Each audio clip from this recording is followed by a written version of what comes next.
বনপাহাড়ের কাকড়াঝোড়, অরণ্য, পাহাড়, ঝর্ণা, লেক, গ্রামীণ হাট, আদিবাসী জীবন ও সংস্কৃতি সব মিলিয়ে কাকড়াঝোড় এক ভালোবাসার ঠিকানা। ঝাড়গ্রামের এই জায়গা একসময় সংবাদের শিরোনামে থাকলেও বর্তমানে পরিস্থিতি একেবারেই শান্ত।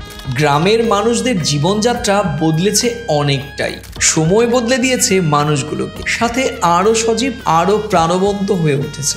লাল মাটির কাকড়াঝোড় আজ সেই শাল শিমুলের দেশ। প্রিয় দর্শক, আপনারা দেখছেন প্রথম কলকাতা। প্রথম কলকাতা প্রকৃতির কথা বলে, আর সঙ্গে থাকি আমি সুব্রত আচার্য। তাহলে চলুন এই ভিডিওতে ঘুরে আসা যাক অন্যরকম এক কাকড়াঝোড়ে। এখানে গেলে দেখতে পাবেন আদিবাসী জীবনের নানা ছবি। খুব সাধারণ তাদের জীবন, দুবেলা খাবার জোগাড় করতেই হিমশিম খেতে হয় তাদের। তবে এখানকার বাসিন্দাদের একটি বিশেষ খাবার নজর কাড়বে। বন জঙ্গল থেকে সংগ্রহ করা পিঁপড়ের ডিম বিক্রি করেন গ্রামবাসীরা। ঝাড়গ্রাম জুড়ে পিঁপড়ের ডিম ভীষণ বিখ্যাত, তাই পিঁপড়ের ডিমের চাটনি পারলে একবার চেখে দেখবেন। কাকড়াঝোড় থেকে বেরিয়ে আসুন লালজল গ্রাম থেকে। লোহা ও তামার উপস্থিতির কারণে এখানকার একটি ঝর্ণার রং লালচে, তাই লালজল। লালজল গ্রামের পশ্চিমে দেওপাহাড়ের আদিম মানবের গুহা আবিষ্কৃত রয়েছে।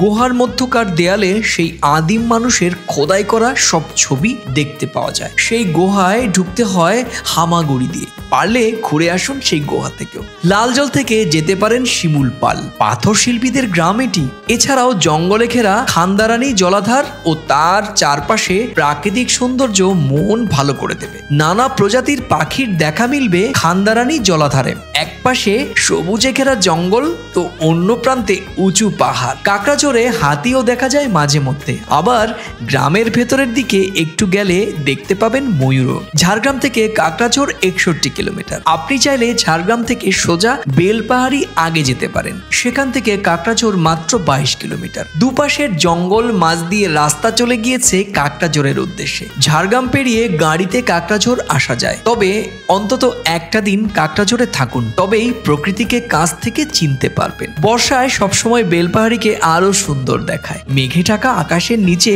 জঙ্গলের মায়াবী পরিবেশ ছেড়ে আপনার আর কোথাও যেতে ইচ্ছেই করবে না। যারা জঙ্গলে গিয়ে একটু হারিয়ে যেতে চান বা যারা জঙ্গলে ঘুরতে পছন্দ করেন, তাদের জন্য এই বর্ষায় কাকড়াঝোড় হতে পারে অপরূপ এক স্বর্গ। ঘুরে আসুন কাকড়াঝোড় থেকে। প্রিয় দর্শক, কেমন লাগলো আজকের এই ভিডিও? ভালো লাগলে নিজেদের মাঝে শেয়ার করুন আর লিখুন মূল্যবান মন্তব্য। প্রকৃতিকে ভালোবাসুন আর সঙ্গে রাখুন প্রথম কলকাতা, কারণ প্রথম কলকাতাই প্রকৃতির কথা বলে। নমস্কার।